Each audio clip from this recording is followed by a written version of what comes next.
Hello students, 11th class की chemistry में आपका स्वागत है। हम लेसन पढ़ रहे हैं रासायनिक बंध और आणविक संरचना, और उसमें हमारा टॉपिक चल रहा है अतिव्यापन। और आज हमारा टॉपिक है अतिव्यापन के प्रकार। तो अतिव्यापन हमने कहा था कि जब परमाणुओं के अर्धपूरित कक्षक और आपस में मिश्रित होते हैं तो उनका कुछ भाग उभयनिष्ठ हो जाता है। इस उभयनिष्ठ भाग को अतिव्यापन क्षेत्र कहा जाता है और ये घटना अतिव्यापन कहलाती है।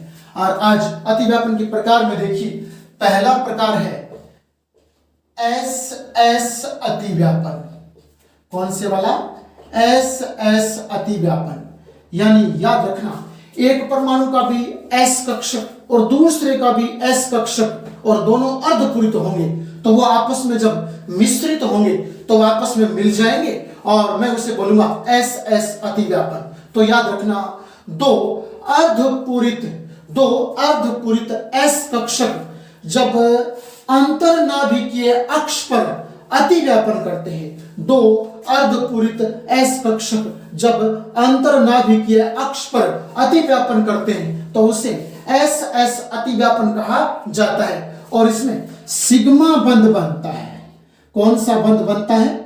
सिग्मा बंध बनता है। ये कॉम्पिटिटिव एग्जाम में पूछा गया है कि एस एस अतिव्यापन में निम्न में से कौन सा बंध निर्मित होता है। तो चार ऑप्शन में से सिग्मा बंध इसमें निर्मित होता है। अभी बता रहा हूं, प्रक्रिया समझ में आ जाएगा। देखिए एस एस, आप जानते हो एक परमाणु का ये एस कक्षक है और आप जानते हो मैं एच ले लेता हूं। एच परमाणु में 1s होता है और s कक्षक हो गया। दूसरा भी मैं यहां इस प्रकार से ये 1s यानी H परमाणु का ले लेता हूं और दोनों परमाणु जब अतिव्यापन करेंगे, दोनों परमाणु के एस एस कक्षक जब अतिव्यापन करेंगे अर्थात मिश्रित होंगे तो कुछ क्षेत्र कॉमन हो जाएगा, उभयनिष्ठ हो जाएगा और इस घटना को मैं अतिव्यापन बोलूंगा। तो यहां इस प्रकार से यूं उभयनिष्ठ हो जाएगा कुछ भाग, ठीक है ना। ये तो यूं रह जाएगा, यहां इस प्रकार से ये वाला भाग उभयनिष्ठ हो गया, कॉमन हो गया, ये अतिव्यापन कहलाएगा। और यहां दोनों जब उभयनिष्ठ होते हैं तो एक बंध बनता है जिसे कहते हैं सिग्मा बंध, ठीक है ना, सिग्मा बंध। और अब ये इस रूप में आ जाएगा।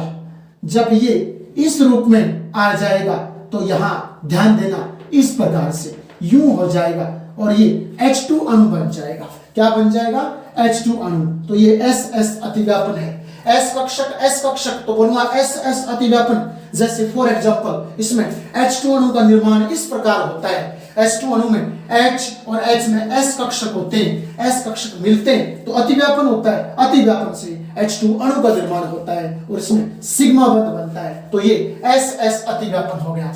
अब बारी आती है 2 नंबर पर sp अतिव्यापन की। यानी एक परमाणु का s कक्षक तो दूसरे परमाणु का p कक्षक संयोग करेगा तो उसे बोलूंगा मैं sp अतिव्यापन। तो याद रखना कि जब एक परमाणु का अर्धपूरित s कक्षक और दूसरे परमाणु का अर्धपूरित p कक्षक आपस में मिश्रित होते हैं तो कुछ क्षेत्र उनमें भी उभयनिष्ठ हो जाएगा और उस क्षेत्र को मैं अतिव्यापन क्षेत्र बोलूंगा और उस घटना को sp अतिव्यापन बोलूंगा। इस प्रकार से आप ध्यान में रखना। जैसे इसमें एग्जांपल लेते हैं, जैसे HF अणु बनता है। HF इसे कहते हैं हाइड्रोजन फ्लोराइड, जो कि जल की तरह तरल अवस्था में होती है। हाइड्रोजन फ्लोराइड तो वो sp अतिव्यापन से कैसे बनती है? तो इसमें H परमाणु है, उसका तो अर्धपूरित S कक्षक इस प्रकार से यूं ले लेंगे तो ये H परमाणु का S कक्षक हो गया। दूसरा याद रखना F फ्लोरीन 9 नंबर पर आता है। आप विन्यास लिखोगे 1s2 2s2 और 2p6 इस प्रकार से 1s2 2s2 2p5 9 हो जाएगा 2p5। तो आप ध्यान देना, इसमें जो 2p कक्षक आते हैं उसमें XYZ होते हैं तो Z वाला ले लेना। तो मैं Z वाले को इस प्रकार से पाली के रूप में यूं निरूपित कर दूंगा, यूं निरूपित करूंगा, इसको प्लस में कर देंगे, इसको माइनस में कर देंगे, ठीक है ना। और ये आपके PZ वाला ले रहे हैं तो यहां Z अक्ष आ जाएगा और आप इसका संयोग कराओगे, इस प्रकार से संयोग कराओगे तो ध्यान देना ये वाला इसमें कॉमन हो जाएगा। तो यहां पहले तो मैं यूं इस प्रकार से बना देता हूं और अब इसमें ये कॉमन कर देता हूं, ठीक है ना, ये वाला कॉमन हो गया, ये प्लस ये माइनस, इस प्रकार से ये अतिव्यापन करेगा। तो ये पी जेड है, ये 1SH का, ये पी जेड है किसका, एफ फ्लोराइड का। और याद रखना ये जब बनेगा मैं बोलूंगा एस पी जेड, इसे अतिव्यापन करूंगा और फिर इसमें जो बनेगा लास्ट में जाकर के वो कुछ यूं होगा, इस प्रकार से एक छोटा भाग एक बड़ा भाग और ये HF अणु बन गया। क्या बन गया, HF अणु बन गया। तो इसे बोलते हैं sp अतिव्यापन। नेक्स्ट है pp अतिव्यापन। तो याद रखना एक परमाणु का भी अर्धपूरित p कक्षक तो दूसरे का भी अर्धपूरित p कक्षक जब आपस में मिश्रित होते हैं तो उसे अतिव्यापन क्षेत्र कहा जाता है और इस घटना को अतिव्यापन बोलते हैं। तो p और p अतिव्यापन पहले यूं बताऊं दो प्रकार का होता है। तो पहले तो मैं बोलूंगा p और p आपके समाक्ष अतिव्यापन। कौन सा अतिव्यापन, p समाक्ष अतिव्यापन। तो p और p समाक्ष अतिव्यापन में याद रखना सिग्मा बंध बनता है। कौन सा बंध बनता है, सिग्मा बंध। होता क्या है, जैसे मैं आपको यूं समझाऊं, F2 अणु है तो F2 अणु में प्रत्येक जो F परमाणु है उस F परमाणु का याद रखना 2pz कक्षक, F परमाणु का तो 2pz कक्षक। तो याद रखना इस प्रकार से यूं ये आपके 2pz किसका, F परमाणु का, यहां प्लस वाला हिस्सा ये माइनस वाला, ठीक है ना, संकेत दर्शा रहे हम लोग। और ये z अक्ष की दिशा में रहता है। दूसरा भी सेम ऐसा ही प्रोसेस, ये प्लस ये माइनस और ये z अक्ष की दिशा में रहता है, ये भी 2pz है। एक परमाणु यानी F2 में एक F परमाणु का 2pz, दूसरे F परमाणु का 2pz कक्षक जब आपस में मिश्रित होते हैं तो क्या बनेगा, आप यहां देखिए, यहां इस प्रकार से यूं बन जाएगा,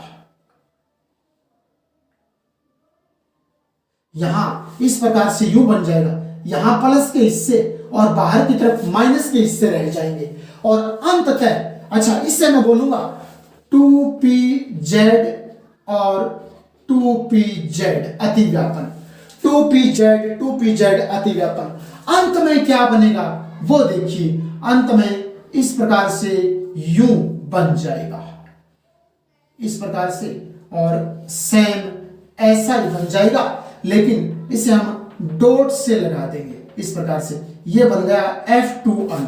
क्या बन गया, F2 अणु।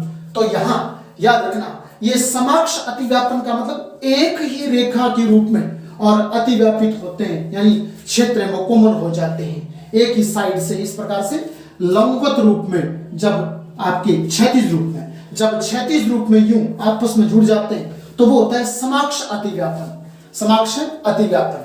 और अब बारी आती है B और मैं उसे बोलूंगा PP और समपार्श्विक अतिव्यापन, PP समपार्श्विक अतिव्यापन, समपार्श्विक अतिव्यापन। तो इस अतिव्यापन में क्या होता है, एक P परमाणु का यानी किसी परमाणु का P कक्षक तो दूसरे का भी P कक्षक समपार्श्विक यानी खड़े हुए, आपके वर्टिकल रूप में खड़े हुए और आपस में एक दूसरे में मिश्रित हो जाते हैं तो उनके कुछ क्षेत्र कॉमन हो जाते हैं, उभयनिष्ठ हो जाते हैं, जिसे PP समपार्श्विक अतिव्यापन कहा जाता है। फॉर एग्जांपल मैं कहूं O2 अणु में, ऑक्सीजन अणु में, और जो प्रत्येक ऑक्सीजन है, प्रत्येक ऑक्सीजन परमाणु, तो प्रत्येक ऑक्सीजन परमाणु में जब इस प्रकार का संयोग होता है तो वहां PP समपार्श्विक अतिव्यापन बनता है। मैं PP समपार्श्विक अतिव्यापन को आपके सामने यहां ऊपर की तरफ निरूपित कर रहा हूं। आप इस वाला यहां देखिए जैसे ऑक्सीजन परमाणु में इस प्रकार से यूं, ये हो गया आपके 2py ऑक्सीजन परमाणु का, और दूसरा ये वाला भी आपके याद रखना 2py हो गया ऑक्सीजन परमाणु का। और जब दोनों संयोग करें तो कुछ इस प्रकार से संयोग करते हैं, दोनों इस प्रकार से, इनके कुछ क्षेत्र यहां कॉमन हो जाते हैं, ओबेनिस्ट हो जाते हैं। तो ये याद रखना 2py अतिव्यापन है। और अंततः इस प्रकार से यूं देखिए, इसमें अणु बन जाता है अंततः इसमें, और इस प्रकार से यूं अणु बन जाता है, इस प्रकार से इसे बोलूंगा मैं O2 अणु बन गया। ये इस प्रकार से ये दो जो आपको केले के आकार के बंद दिखाई दे रहे हैं, तो ये याद रखना पाई बंद है। तो फिर याद रखना कि संपार्श्विक अतिव्यापन में पाई बंद बनता है। आपके PP समक्ष अतिव्यापन में तो सिग्मा बंद बनता है, जबकि PP संपार्श्विक अतिव्यापन में पाई बंद बनता है। तो इस प्रकार से ही सामान्य सी बात आपको ध्यान में रखनी है। सिग्मा बंद और पाई बंद में अंतर और इंपॉर्टेंट एग्जाम में पूछा भी जाता है। याद रखना यहां हम सिग्मा बंद लिखते हैं, सिग्मा बंद, और उस साइड में हम पाई बंद लिखते हैं, पाई बंद। तो पाई बंद बात करूं अगर सिग्मा बंद की, तो सिग्मा बंद में अतिव्यापन क्षेत्र अधिक होता है, इसमें अतिव्यापन क्षेत्र अधिक होता है। तो अतिव्यापन क्षेत्र अधिक होने के कारण ये परबल होता है। अतिव्यापन क्षेत्र अधिक तो परबल होता है, ठीक है ना। और इसमें अतिव्यापन क्षेत्र कम होता है, अतिव्यापन क्षेत्र कम तो फिर दुर्बल होता है। तो कैसा होता है? दुर्बल होता है। अतिव्यापन क्षेत्र अधिक तो प्रबल होता है सिग्मा बंद, पाई बंद में अतिव्यापन क्षेत्र कम होता है तो दुर्बल होता है। फिर 2 नंबर बात करूं, इसमें कोई नोडल तल नहीं पाया जाता, कोई भी सिग्मा बंद में कोई भी नोडल तल नहीं पाया जाता, नोडल तल नहीं पाया जाता, जबकि इसमें एक नोडल तल पाया जाता है। पाई बंद वालों सिस्टम में एक नोडल तल पाया जाता है। इतनी सी बात ध्यान में रखनी है। फिर नेक्स्ट बात करूं कि सिग्मा बंद के चारों ओर परमाणु मुक्त घूर्णन कर सकता है। इस बंद के चारों ओर, यानी सिग्मा बंद के चारों ओर जो परमाणु, चारों ओर परमाणु मुक्त घूर्णन कर सकता है, मुक्त घूर्णन कर सकता है। यानी सिग्मा बंद के चारों ओर परमाणु मुक्त रूप में घूम सकता है, लेकिन पाई बंद में मुक्त घूर्णन नहीं कर पाता, मुक्त घूर्णन नहीं कर पाता। ये आपको सामान्य सी बातें याद रखनी है। और एक लास्ट एंड फाइनल यूं कहूं आपसे कि सिग्मा बंद याद रखना अकेला बन सकता है। सिग्मा बंद तो अकेला बन सकता है, यह हमेशा अकेला बन सकता है, अकेला बन सकता है। लेकिन याद रखना कि पाई बंद सिग्मा बंद के साथ ही बन पाएगा।